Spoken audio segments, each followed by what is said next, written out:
Thank you मिस्टेस। हम स्वाध्याय कर रहे हैं the untold story of Sita का, जिसे सीता के नाम से भी हम जानते हैं।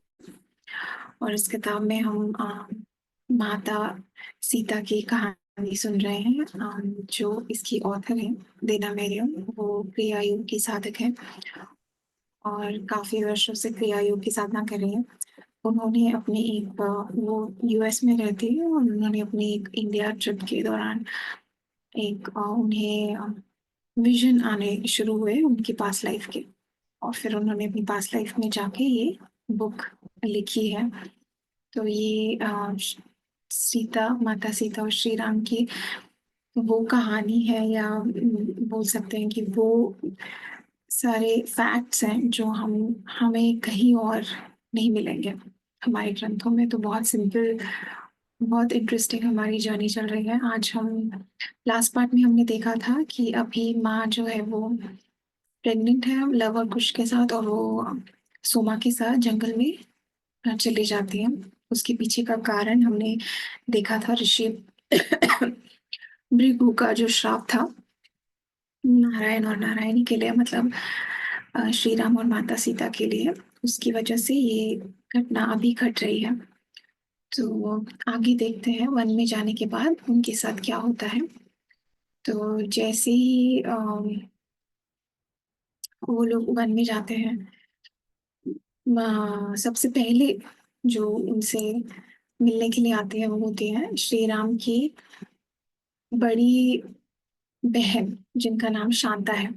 तो ये काफी लोगों को ये पता नहीं होगा, पर श्री राम की महारानी कौशल्या, ये सारे जो भाई हैं इनके जन्म से पहले उन्होंने एक पुत्री को जन्म दिया था जिसका नाम शांता था।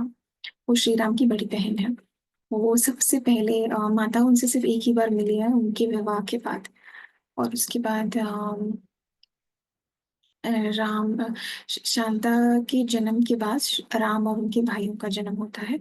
और शांता जो है वो बहुत, वो उनका विवाह ऋषि ऋषि यशृंगा नाम के ऋषि जो हैं उनसे हुआ था। और वो अपनी महल के सारे महल का सारा सुख सब छोड़ के, अपनी महल का जीवन छोड़ के एक योगिनी के जैसे, एक साध्वी के जैसे जीने के लिए वो महल से, अयोध्या से बहुत पहले दूर चली गई थी। किसी का उनके साथ कोई कांटेक्ट नहीं था, कभी हार्डली किसी ने उनसे बात की होगी। लेकिन महारानी कौशल्या जो थी वो उनको, उनकी हमेशा वेट करती रहती थी और उनको बहुत याद आती थी शांता की। जब राम बड़े हो रहे थे तो शांता उनके लिए एक आइडियल फिगर थी, एक उदाहरण थी, बेस्ट। और वो कई बार राम के ड्रीम में आती थी। और इसलिए उन दोनों का बॉन्ड बहुत स्ट्रांग था। और जैसे ही, शांता ने सुना श्री राम और माता वनवास से वापस आ गए, छुआ, जिसकी वजह से उनका प्लान थोड़ा डिले हो गया। फिर जैसे ही वो आती हैं आश्रम में और माता को देखती हैं तो उनकी आंखों में पानी आ जाता है। और वो कहती है कि ऐसा क्या हुआ, आप फिर से वन में क्यों, अयोध्या में क्यों नहीं हो आप, अभी आप महल में होना चाहिए। और ऐसी कंडीशन में तो आपको डेफिनेटली महल में होना चाहिए जहाँ पे आपकी अच्छे से देखभाल करने के लिए लोग हैं, तो आप यहाँ पे क्यों हैं। फिर माता उनको अंदर बुलाती है अपने कुटिया के और उनको बोलती है कि ठीक है, मैं आपको बताती हूँ, पहले आप दूर से आप यात्रा करके आए हो तो सबसे पहले आप खाना खा लीजिए। और जब खाना वगैरह सब हो जाता है उनका, उसके बाद दोनों मेडिटेशन में बैठते हैं और फिर माता जो है शांता को दिखाते हैं कि क्या हुआ था, क्या कारण है जिसकी वजह से ये सिचुएशन अभी आई है।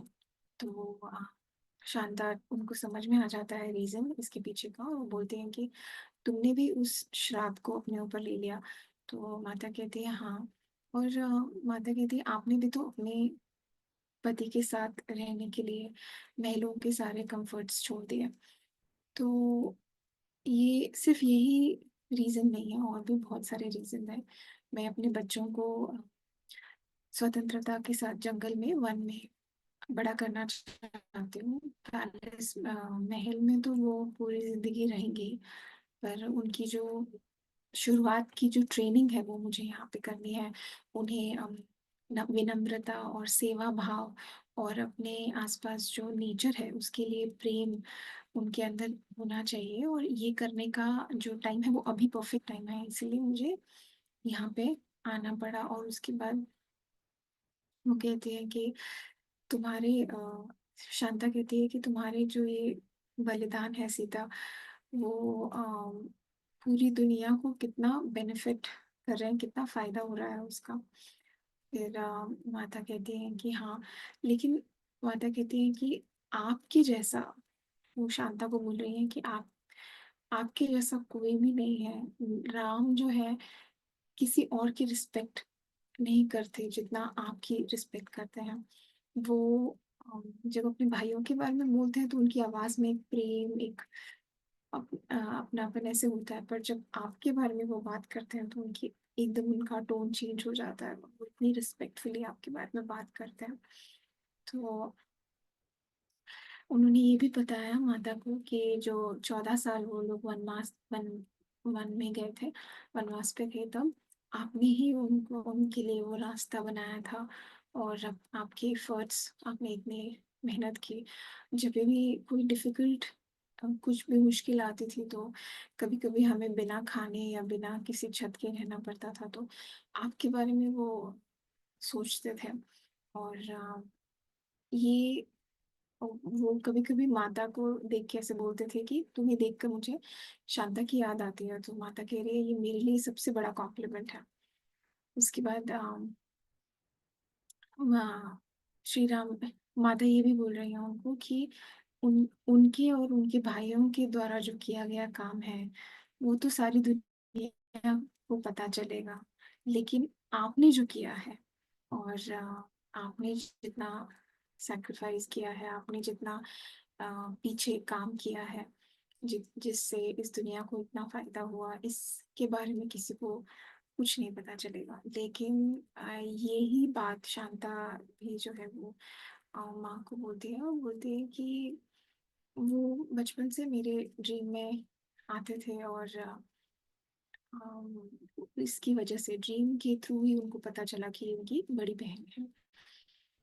और इसीलिए हमारा जो बॉन्ड है, हम लोग कभी पर्सनली इतना मिले नहीं, लेकिन हमें पता है कि हम कनेक्टेड है। और यही हम दोनों का काम है इस दुनिया में, शांता कह रही है माँ को, कि हमें ये सारे काम करने हैं जो दुनिया से छुपे हुए हैं, लेकिन हमें कोई ऐसे, हमारे इन कामों को ये जो दुनिया है वो शायद आगे किसी को पता भी ना चले। जब माता सीता कह रही है, जब दशरथ महाराज का लास्ट मोमेंट चल रहा था उनका, जब वो फिजिकल बॉडी छोड़ के जा रहे थे, तो शांता जो थी वो उनके साथ थी। राम, वो उनके मन में इतना, उनके हार्ट में इतना पेन था, क्योंकि उनके सारे बच्चे वहां पे नहीं थे, फैमिली ब्रेक हो गई थी। तो राम को भी इस बात का बहुत दुख था कि वो उस टाइम पे ही आजीवन हमेशा शांता की तरफ ग्रेटफुल रहेंगे कि शांता ने इतनी इतनी तकलीफ उठाकर वो वहां पे आए, इतनी डिस्टेंस, इतना दूर से, और वो महाराज दशरथ के साथ रही, उनको इनकी मदद की। तो इसके लिए राम हमेशा आपके लिए कृतज्ञ रहेंगे। फिर राम, और जब वो राजा दशरथ जब गए, उनकी सोल ने उनका शरीर छोड़ा, तो या, उनको ये था कि चलो कोई तो उनके पास था उनकी देखभाल करने के लिए। आपकी माता सीता कहती हैं आपकी जो मॉडेस्टी है, इतनी सारी आपने आध्यात्मिक आपके स्पिरिचुअल अकॉम्प्लिशमेंट्स है, इतनी आध्यात्मिकता में आप आगे हैं, लेकिन फिर भी आपकी जो ह्यूमिलिटी है, आप इतनी शांत स्वभाव की हैं, और इतना आप नम्र विनम्र आपका एटीट्यूड है। माता कह रही है जब मैं लंका में थी तो मुझसे मेरे आसपास बहुत सारे ऋषि स्त्रियां जो हैं वो बड़ी बड़ी ऋषि ऋषि जो है उनके आसपास रहते थे, और उन्होंने आपको भी बोल रही कि मैंने आपको भी देखा था, पर आप सबसे पीछे खड़ी थी, पर आपको देख के मुझे इतना अच्छा लगा था, मुझे ऐसे लगा जैसे राम मुझसे बात कर रहे हैं, तो उसके लिए मैं आपकी बहुत आभारी हूँ। तो शांता कहती है कि हाँ मैं वहां पे थी, जैसे ही पार्वती माँ ने एक अलार्म, जैसे हम बोल सकते हैं सिंपल लैंग्वेज में, बजाया पूरे यूनिवर्स में, तो सारे यूनिवर्स में जितनी भी अ, ऋषि स्त्रियां थी, पावर्स, ये सारे जो डिवाइन बींग्स थे, सब आ गए थे। और उसके साथ अ, मैं भी आ गई थी। लेकिन मुझे बहुत ऐसे लग रहा था कि मैं इन लोगों के सामने कुछ ज्यादा ये नहीं, तो मैं चुपचाप पीछे थी। पर मुझे पता है, कह रही है माता को, कि मैं 14 साल आप वनवास में जब थे, एक भी दिन ऐसा नहीं था जब मैं आप लोगों के साथ नहीं थी। और मैंने हमेशा आपके लिए प्रार्थना की, और अपने मेडिटेशन का जो भी फल मुझे मिला वो सब मैंने आपको दे दिया। उसके बाद वो बोलती हैं कि सीता, तुमने जो लंका में सहन किया, जिसके और वहां पे इतनी सारी जो स्त्रियां थी वो आई थी, तो अलग अलग ब्रह्मांड से, जो दिख सीन और अनसीन देख भी सकते हैं, और जो नहीं भी दिख सकता वहां से भी। तो ये सब जो तुमने किया है वो इस दुनिया के लिए इतना इम्पोर्टेंट था। और तुमने और राम ने दोनों ने मिलकर बहुत बड़ा बलिदान दिया है, और तुम लोगों की वजह से ही, तुम दोनों की वजह से ही ये जो पृथ्वी है इसको इतना फायदा हुआ है, और आगे आने वाली मानवता को भी, सिविलाइजेशन को, आने वाली पीढ़ी को भी इसका फायदा होगा। फिर वो शांता माँ से कहती है कि मैं तुम्हारी डिलीवरी तक यहाँ रुकना चाहती हूँ। तो माता कहती है हाँ, मुझे कोई प्रॉब्लम नहीं है, आप प्लीज रुकिए और मेरी मदद कीजिए राम के इन बच्चों को इस दुनिया में लाने के लिए।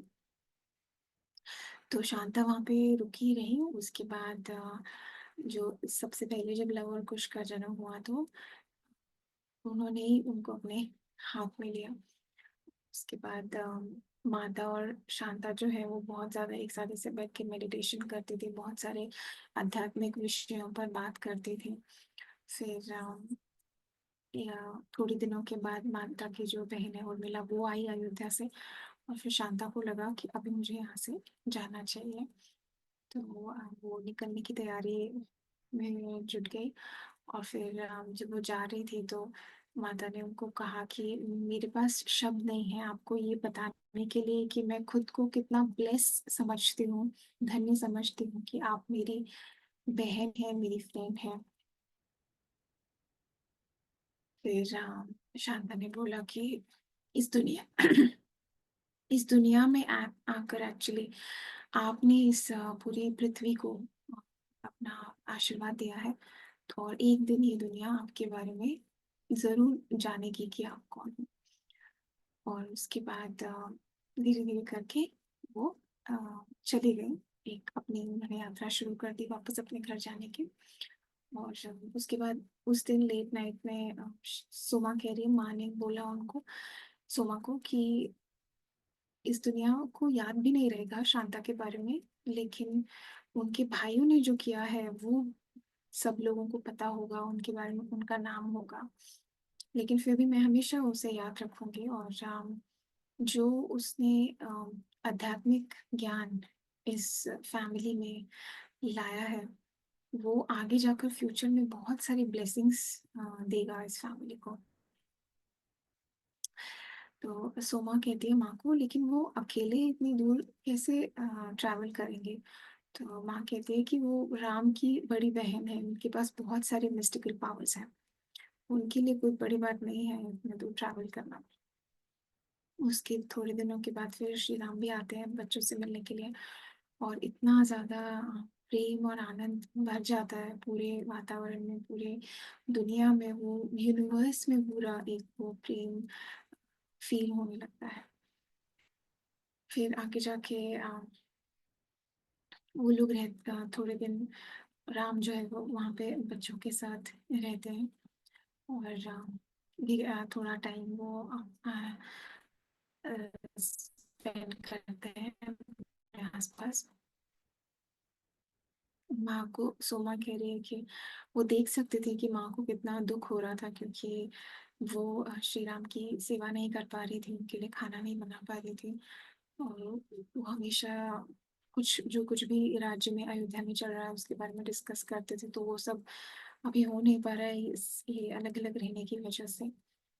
तो फिर भी थोड़ी देर के बाद माँ जो है वो लव और कुश को लेकर वन में जाने लग गई, और वैसे ही अपना जैसे वो बड़ी हुई वैसे उनको सारी शिक्षा देने लग गई। और फिर माँ सुमा कह रही है कि वो अलग अलग तरह के जीव जंतु प्राणी सब उनको सिखाते थे कि ये ऐसे ऐसे है करके। और वो कभी कभी वो ऐसे भी बोलते थे कि ये आज तुम्हें दिख रहे हैं, लेकिन शायद आगे फ्यूचर में ये लुप्त हो जाएंगे, ये नहीं दिखेंगे हमें। कुछ प्राणी जो वहां पे थे। उसके बाद सब कभी कभी वो एनिमल्स जो है उनकी कुटिया में भी आते थे, और माँ उनसे बात करती थी। बात मतलब सिर्फ उनकी तरफ देख के उन्हें समझ में आता था कि उनके मन में क्या चल रहा है। तो एक दिन वो लोग जंगल में चल रहे थे, तो सोमा माँ को बोलती है कि आप इतना ज्यादा प्रेम इस वन में आप इतना प्रेम भर रहे हो कि मुझे भी फील हो रहा है वो एनर्जी, और मुझे इतना अच्छा लग रहा है। तो माँ कहती है कि सुमा कह रही है कि यही माँ का जन्म लेने का इस पृथ्वी पर यही उद्देश्य था। और वो कहती है कि ये सारे माँ सुमा को बोल रही है कि ये सारे जो एनिमल्स हैं, पेड़ हैं, ये सब प्रेम से उत्पन्न हुए हैं।